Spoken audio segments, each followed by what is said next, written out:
Today, I'm going to show a 2020 South Korean zombie film called Alive. Spoilers ahead. Watch out and take care. Jun-woo wakes up alone in his family's upper floor apartment. He sees a note from his mother that the rest of the family has left and telling him to get groceries as there's little food in the pantry. Jun-woo starts up a computer game and starts streaming.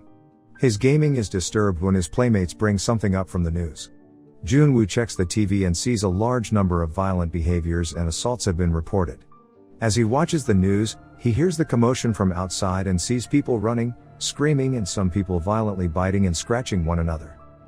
Hearing noises also coming from the hallway, Jun-woo checks it, and a person bursts into Jun-woo's apartment, saying that he's a neighbor. Jun-woo asks him to leave but he refuses.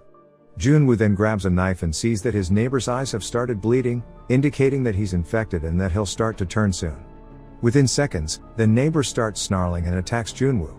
Jun-woo struggles but is able to push his neighbor out the door where an infected individual feasts on him. Jun-woo barricades the door with his refrigerator and watches the news.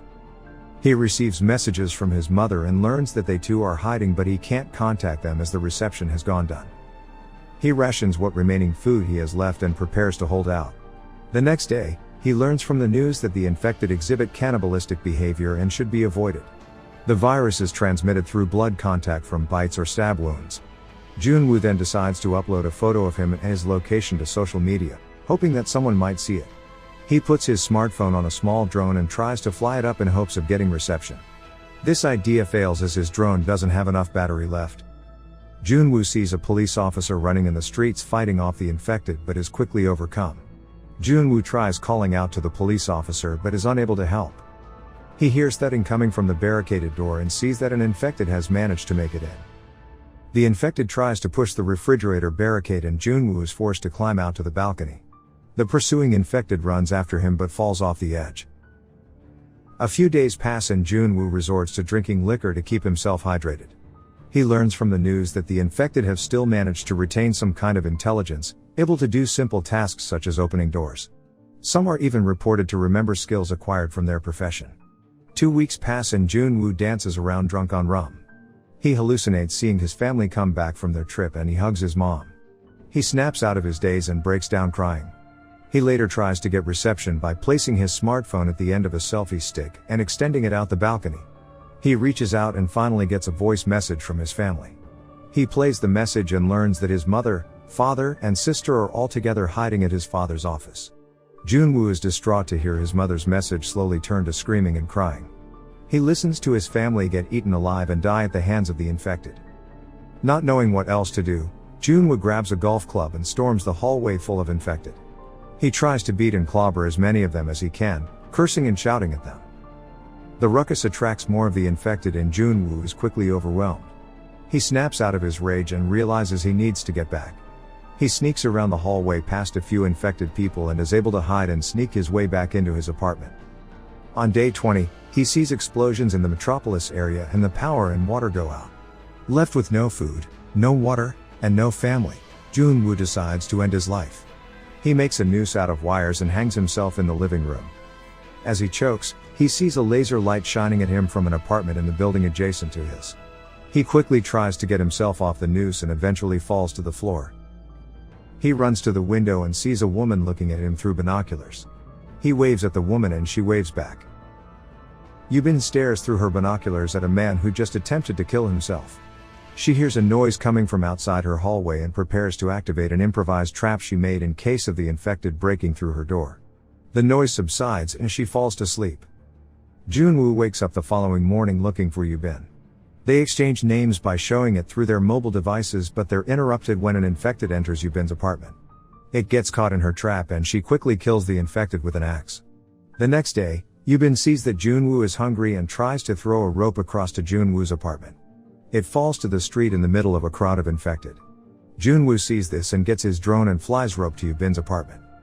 With a physical connection, Yubin sends some food to Jun-woo, and he thanks her. As he eats, he sees the rope Yubin had thrown earlier and an infected fireman using it to climb up. As the fireman pulls, the table the rope is attached to flies across the room, hitting Yubin and knocking her out. Jun-woo scatters to get his drone to fly out and knock the fireman off of the rope. He tries his best to distract the climbing infected man but the drone gets smashed to pieces. Just as the fireman reaches Yubin's balcony, she shows up and cuts the fireman's hand off with an axe.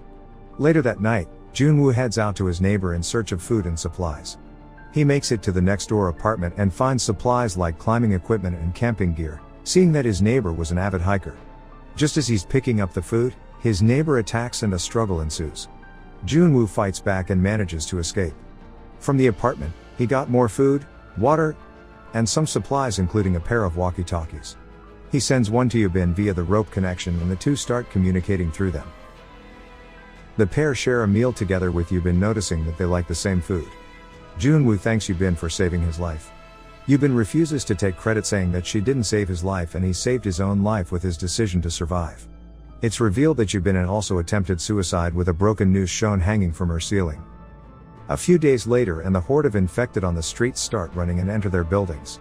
The infected run through the corridors, searching for any survivors they come across. Yubin sees that the 8th floor in Junwoo's building is the quietest and decide they should head there. Yubin repels to the streets and finds a gun. She fights off the infected and is almost overrun, but Junwoo appears and the two head to the 8th floor.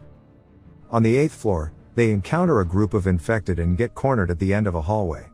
Luckily, a door opens and a man appears rescuing them from the infected. They enter the man's apartment and share a meal. He informs them that he heard talks of rescue teams over the radio and that they'll be rescued soon. As they ate, Yubin sees a picture of a couple and their child. She also sees milk bottles but doesn't see any signs of a child. She asks the man where his kid is, but the man says he doesn't have one. Junwoo faints and Yubin realizes they had been drugged and that the man isn't who he says he is. The man gets up and drags a weakened Yubin to a room where his infected wife awaits.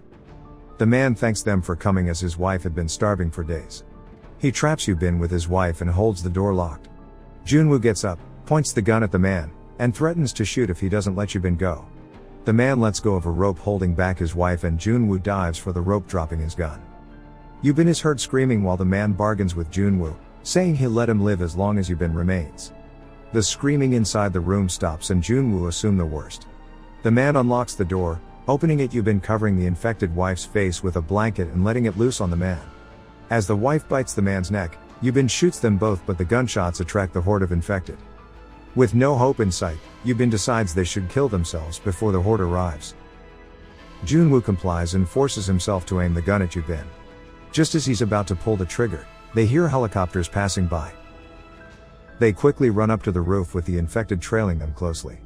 The pair are cornered on the roof, and as the infected burst through the door, a helicopter appears and soldiers start shooting at the horde. The two quickly get on the helicopter and they fly away.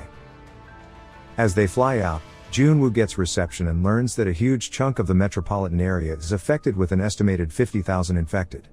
He also sees that many of the survivors have posted their pictures and locations on social media, similar to what he did, and that the rescue teams are using this information to find and save them.